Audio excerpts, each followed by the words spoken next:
Salut tout le monde, Francis Ouimet avec la FMSQ. On est un nouveau track preview pour la saison 2024. Donc, on lance le programme track preview encore une fois cette saison. Donc, première manche du championnat national cross-country du côté de Centrap Latuc. Un gros merci à Kimpex qui rend ce programme euh, qui rendent le programme faisable au niveau des track previews. Donc, ça demande beaucoup de travail. C'est peut-être quelque chose qui est visible à la base, là, mais il y a quand même beaucoup de travail qui est fait là, derrière, rendre le programme des track previews disponible. Donc, un gros merci à Kimpex. Allez les encourager. Allez voir le site web de Kimpex. Vous pouvez aussi aller voir la liste des concessionnaires. Ils ont beaucoup de concessionnaires. Ils ont énormément de produits. Donc, ouais, encourager Kimpex. Puis, ils supportent la FMSQ là, depuis 2 saisons maintenant. Donc, on est super fiers. Puis, on continue de travailler avec eux. Donc, passe aussi un remerciement du côté de Benjamin Blouin, Ben Blue, notre pilote expert Motosport Saint-Césaire, bord de sa Yamaha. C'est Benjamin qui est sur le track preview encore une fois. Puis un gros merci. C'est des gros efforts, comme je disais, pour rendre tout ça possible. Donc un gros merci à Ben Blue. Puis il va essayer de nous montrer là, les sections du parcours. Là. Donc il est déjà bien parti. Là. Puis on l'a vu passer là, dans les premières sections du parcours. Puis pour les gens qui ne sont pas familiers avec le parcours de la TUC, on parle d'un parcours là, naturellement qu'il y a un fond de sable. C'est pas pour rien que ça s'appelle Sand Trap. C'est parce que c'est une trappe de sable. Mais non, sans blague, c'est vraiment un fond de sable qui est généralement dur. Euh, Fait que c'est pas. La plupart du temps, c'est quand même assez dur comme fond. Puis, par contre, il y a quand même des sections petites de sable. Puis à ce moment-là, ben, on vient vraiment là, trouver des spots un peu plus smooth là, dans les pits de sable. Fait que ça va amener quand même du challenge. C'est pas une piste qui est hyper technique. Là. Donc c'est sûr c'est pas une piste technique dans le championnat FMSQ. On a des pistes qui sont beaucoup plus techniques au niveau de la roche des racines. Mais Sandtrap Latuc, c'est une de mes pistes préférées personnellement. Il y a beaucoup de flow. Il y a une bonne vitesse. Il y a quand même là, des sections, là, des montées, des descentes. C'est super intéressant. Puis c'est quelque chose qui convient. Là. Moi, je dirais si vous êtes aussi nouveau à la FMSQ ou si vous avez des amis ou des gens que vous voulez amener qui sont moins habitués dans le bois ou dans les sections plus enduro, cross-country, c'est la piste parfaite. Là. Donc, amenez vos amis là, qui sont peut-être seulement habitués à faire du motocross ou des trucs comme ça. C'est vraiment la place pour initier des nouvelles personnes. La FMSQ puis au cross-country. Là. Fait que ça, c'est sûr et certain. Ils vont apprécier, même s'ils ont une moto qui est des fois peut-être une moto de type motocross là, qui est un peu plus ferme au niveau des suspensions ou qui est peut-être un petit peu moins bien adaptée. Ils vont avoir énormément de plaisir puis ils vont se débrouiller très bien sur ce parcours-là. Contrairement des fois à certains parcours qu'on peut avoir sur notre circuit qui des fois vont aller chercher plus le côté technique, là, puis technique du cross-country. Fait que, en tout cas, première ronde du championnat, c'est le 25-26 mai prochain. Ça s'en vient très bientôt. La vidéo il a été tournée aujourd'hui, en date du 16 mai. Donc, c'est vraiment dans quelques jours. Vous voyez là, sur le vidéo avec Ben Blue, là, les préparatifs sont très avancés au niveau du parcours. Il y a les pancartes sont là, le banderolage est là. Le travail est très avancé. J'en profite pour remercier Jean-François Gauvin et toute son équipe. Jean-François Gauvin, qui est le promoteur à la TUC, donc la FMSQ travaille en collaboration avec lui et son équipe. Et aussi la ville de Latuc. Un gros merci à la ville de Latuc. On est carrément là, très près du centre-ville de Latuc là, à cette course-là pour les gens qui sont pas familiers avec l'endroit.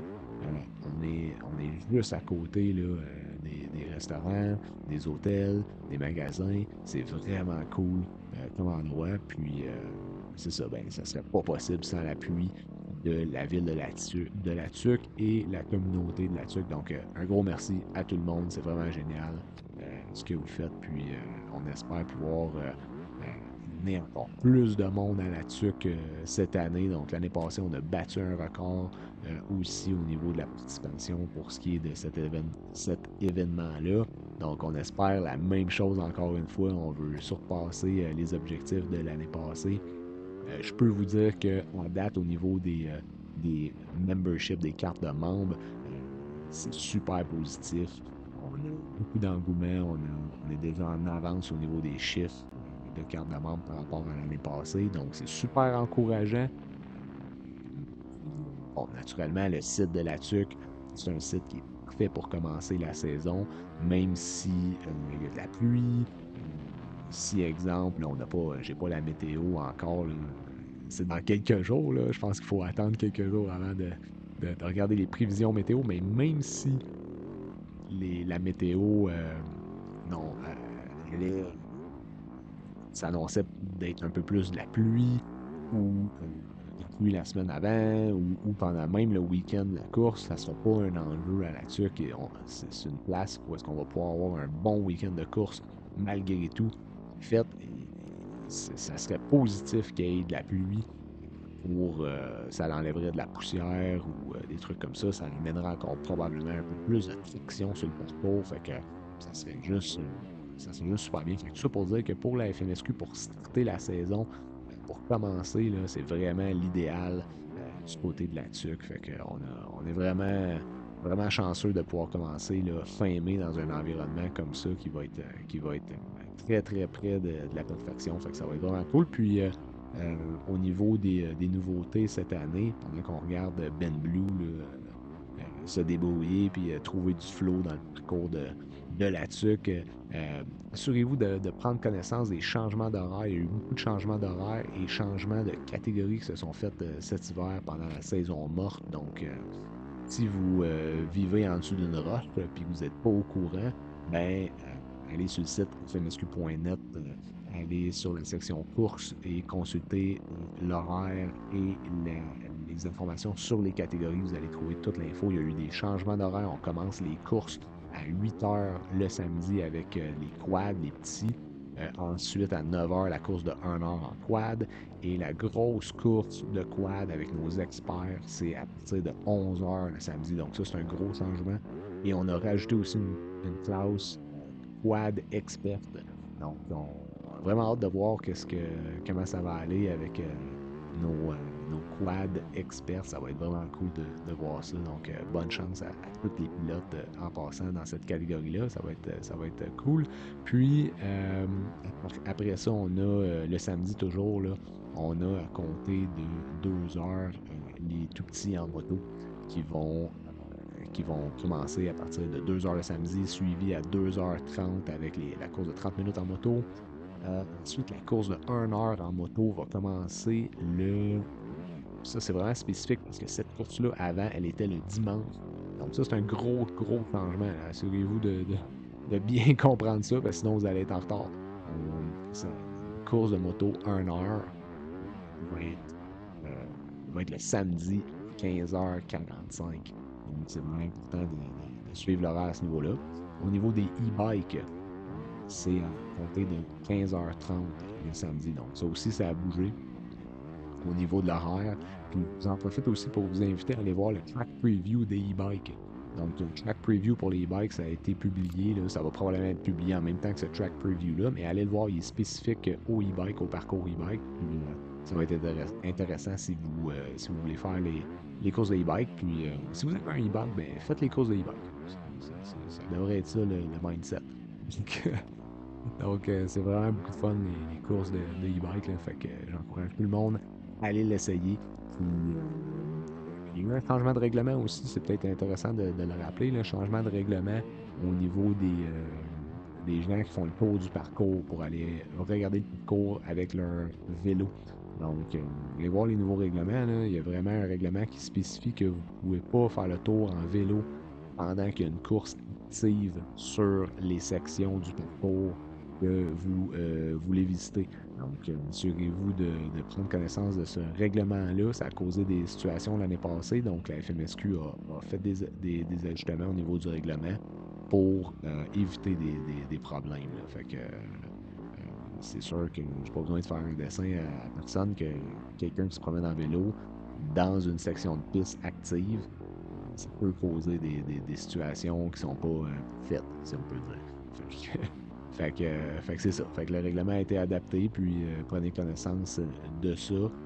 C'est quand même la loi du gros bon sens là, qui s'applique. Là.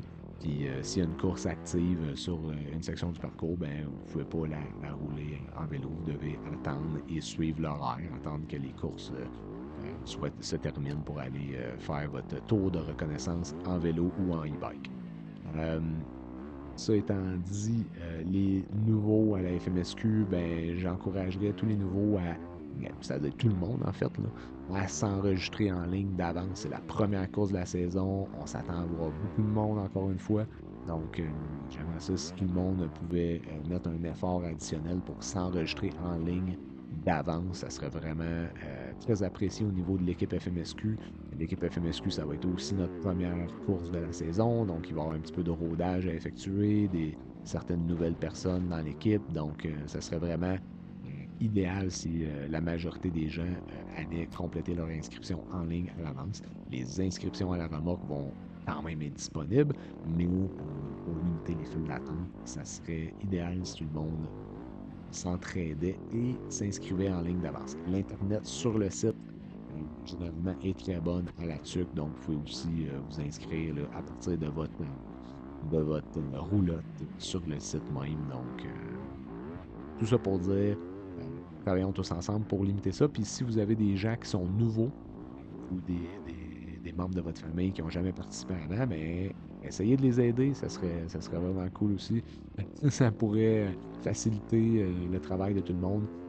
Vous savez comment ça marche, comment fonctionne LiveLap, les inscriptions. Donc, aider les nouveaux, puis ça va rendre l'expérience de tout le monde plus simple. Donc, mon message est passé au niveau des inscriptions. LiveLap, c'est disponible à partir de maintenant. Vous pouvez vous inscrire pour la course en ligne.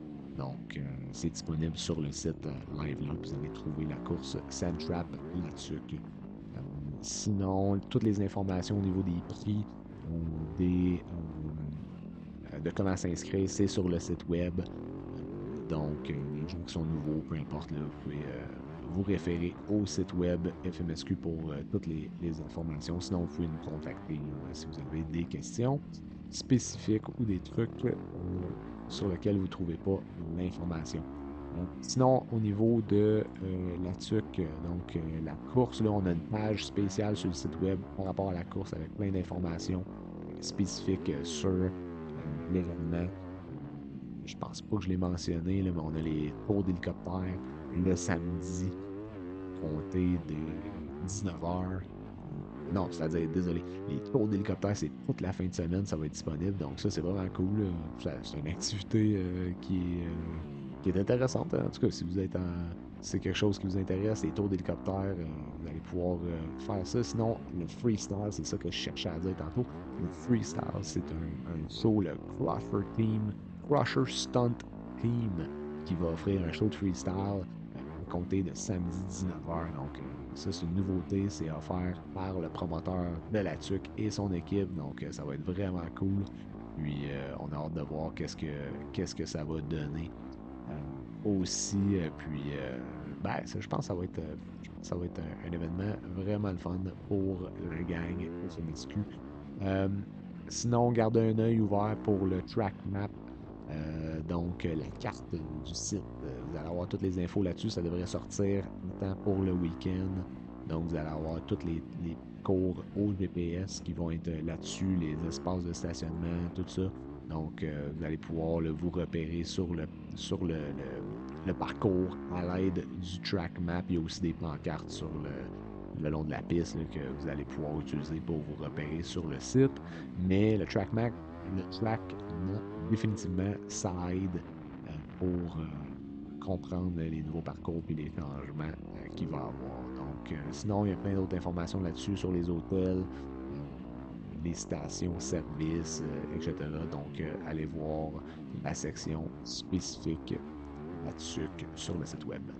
À part de ça, au niveau de notre piste, là, pendant que je regarde Ben Blue, là, où c'est qui est rendu au niveau du parcours, là, il devrait bientôt, ça fait 15 minutes, au niveau du tour là, présentement pour Ben Blue. Là. Fait qu'on irait chercher probablement des tours de 19 minutes. Dans son cas, à lui, c'est sûr que, dépendamment des catégories et des niveaux de pilotage, il y a quand même un bon flow, là, le Ben Blue, là, sur la caméra. Là. Donc, d'après moi, c'est sûr qu'il y a des gens qui vont faire des tours qui vont être quand même plus longs que 19 minutes. Là. Donc, ouais, vraiment, là, par rapport au niveau de pilotage, puis de niveau de skills, euh, ben, à ce moment-là, c'est sûr que ça va influencer les temps autour. Euh, Sinon, au niveau les pistes, de la tuque, qu'est-ce qu'on a dans les nouveautés, là, j'essaie de penser pour pas oublier des trucs que je voulais vous parler, mais sinon, on a aussi une information que le promoteur va avoir une équipe de gens qui vont assister au niveau de placer les gens dans dans le parking. Fait que si je ne l'ai pas mentionné, là, ben, je le mentionne. Les gens, il va y avoir une assistance au niveau des placiers, là, c'est-à-dire là, pour vous stationner, pour les VR, etc. Donc, sinon, on va aussi avoir notre section commanditaire sur le site avec nos Pit Pro motos qui vont être visibles là, tout à la remorque FMSQ. On vous invite à aller voir nos commanditaires de la série 2024. Donc, allez les voir, allez leur parler, allez leur dire que vous êtes contents qu'ils soient là. Peu importe, là, c'est des compagnies, des gens qui supportent la FMSQ puis qui contribuent à la FMSQ. Puis c'est ce qui fait que c'est une des choses qui fait que les courses sont possibles. Puis comme vous savez, ben, la FMSQ, c'est un organisme à but non lucratif. Puis toutes les sous, tout l'argent qui est fait avec les événements, ben, c'est réinvesti dans le sport. Ça nous permet soit d'acheter des équipements, de faire l'entretien des équipements, mais aussi d'embaucher du personnel. Puis le staff, c'est vraiment la clé de la solution pour offrir des événements de qualité. Puis tout ça pour dire, sachez que tout, tout l'argent qui est investi à la FMSQ, ben, c'est retourné dans le sport. Donc, c'était ça mon point. Donc, invitez tout le monde à venir au week-end, la première ronde du championnat à la TUC, 25-26 mai prochain. On vous attend. Donc, d'ici là, ben, préparez vos machines, puis je vous dis à bientôt. Merci beaucoup. Salut!